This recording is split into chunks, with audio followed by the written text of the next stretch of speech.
In the deepest chambers of the archive, where forgotten memories sleep, one story echoes louder than any other, a story of chaos, of purification, and of the world remade. It is a shared human narrative found in every corner of the earth, the Great Deluge, a catastrophe so profound, so absolute that it transcends cultures, languages, and even recorded history. Last time we discovered how the myth of Atlantis could be a fractured memory of a historical event, a truth obscured by the passage of time. Today, we confront a far grander, far more unsettling mystery. How could civilizations separated by vast oceans, without contact, without shared ancestry, without a common starting point, all tell a variation of the same story, a great flood that engulfed the world, or at least their known world? The question is not simply if the world remembers a great flood, but why? Could a single, catastrophic, perhaps even global event have been the singular origin point of every flood myth on Earth?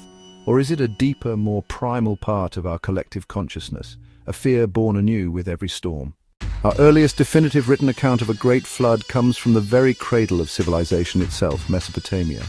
Long before the biblical narratives that many are familiar with, the Sumerians, Babylonians, and Assyrians wove tales of a righteous man chosen by the gods to build an ark and preserve all life. This very tablet I hold is Tablet Sephim of the Epic of Gilgamesh, a text discovered in the ruins of Nineveh, dating back over 1,000 years before the book of Genesis. It chronicles the hero Gilgamesh's quest for immortality, leading him to Utnapishtim, the sole survivor of a divine deluge. In this account, the god Enlil, frustrated with humanity's incessant noise, convenes the divine council to annihilate mankind with a flood. Utnapishtim, warned by the sympathetic Ea, builds a colossal boat described as a cube capable of holding his family, craftsmen, and all species of living creatures. He endures 6 days and 7 nights of terrifying rain and tempest. When the waters recede, he performs the iconic act of sending out a dove, a swallow, and finally a raven before offering a sacrifice to the now regretful gods. The striking parallels to later narratives are not merely coincidental, they suggest a deep lineage of this tale. However, we must also remember the very real environmental context. The Tigris and Euphrates rivers, the lifeblood of these early civilizations, flooded regularly, often catastrophically. While crucial for agriculture, these inundations were also terrifyingly destructive. The memory of a local, world-ending flood, one that erased entire settlements and reshaped the landscape, would have been deeply ingrained in their collective memory. This very real and recurring trauma could have easily been elevated to a divine, global event, a narrative to explain the unpredictable, awe-inspiring, and often wrathful power of nature. But the echoes of the deluge resonate far beyond the Fertile Crescent. Across the vast expanse of the Americas, dozens of indigenous cultures recount a great flood. The Maya, in their sacred Popol Vuh, describe a flood of hot resin sent by the heart of heaven to punish an arrogant humanity, reshaping the world through cosmic judgment. The Inca tell of Viracocha, a creator god who brought a flood to punish the world of giants. The Cherokees speak of a great flood that submerged all but the highest mountains, from which only a few families, forewarned by animals, managed to escape by boat or by climbing the tallest peaks. In India, the Matsya Purana describes Manu, who is saved from a deluge by a great fish, an avatar of Vishnu, who warns him to build a boat and preserve the seeds of life. The Maori of New Zealand tell of Ruatapu, who brought a great flood, a Taya Ruatapu, upon his enemies. In ancient Greece, the story of Deucalion and Pyrrha mirrors the Mesopotamian and biblical accounts, as they are the only survivors of a flood sent by Zeus to punish mankind's impiety. Even indigenous Australian dreaming stories recount times when the land was covered by water, shaping the current landscape. The details change, the divine figures vary, the reasons for the flood shift from divine wrath to cosmic cleansing, but the core narrative remains strikingly consistent. Water covers the earth, humanity faces near extinction, and a chosen few survive to repopulate and restart civilization. The sheer number of these independent myths across continents and cultures is not merely interesting. It's a profound anthropological and scientific puzzle that demands a deeper explanation. This profound question has spurred 2 main scientific theories, both grounded in geological and archaeological evidence. The first posits that these myths echo a single catastrophic global event. The best candidate for this is the end of the last glacial maximum, which peaked around 20,000 years ago and saw dramatic changes around 12,000 to 10,000 years ago. As vast ice sheets covering North America and Eurasia began their rapid melt, global sea levels rose by an astounding 400 feet over several millennia.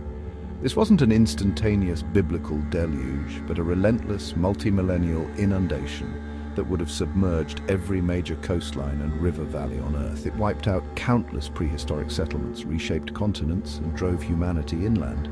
For early Homo sapiens, this was a slow-motion apocalypse, a profound geological trauma that would have been passed down through their oral traditions for thousands of years before the advent of writing.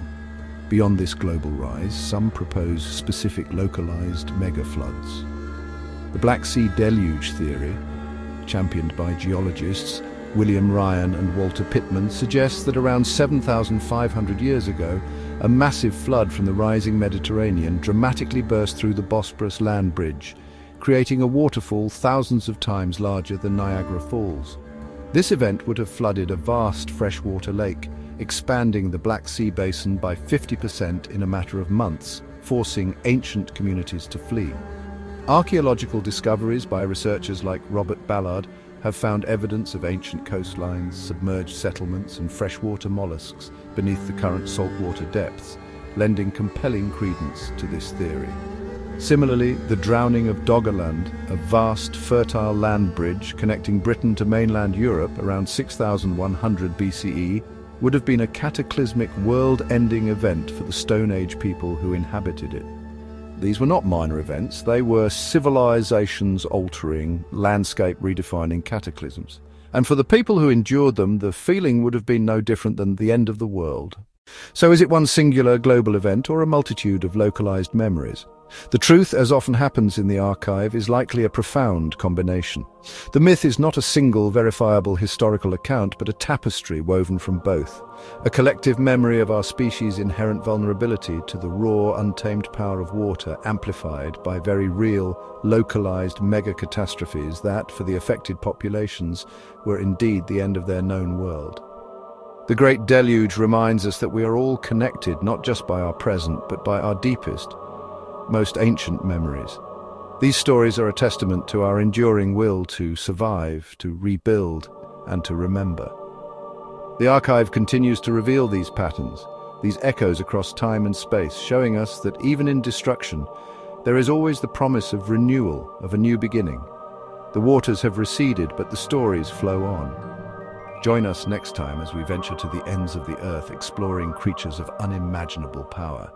Were dragons, phoenixes, and other mythical beasts just figments of imagination? Or were they inspired by ancient discoveries, primal fears, and a deep-seated human need to personify the unknown forces of our world? If your soul hungers for forgotten truths, if you believe that stories carry more than just words, subscribe to Mythos Within. Light the bell so the archive calls you when it opens again. And tell me, which myth should we unveil next, Ichara?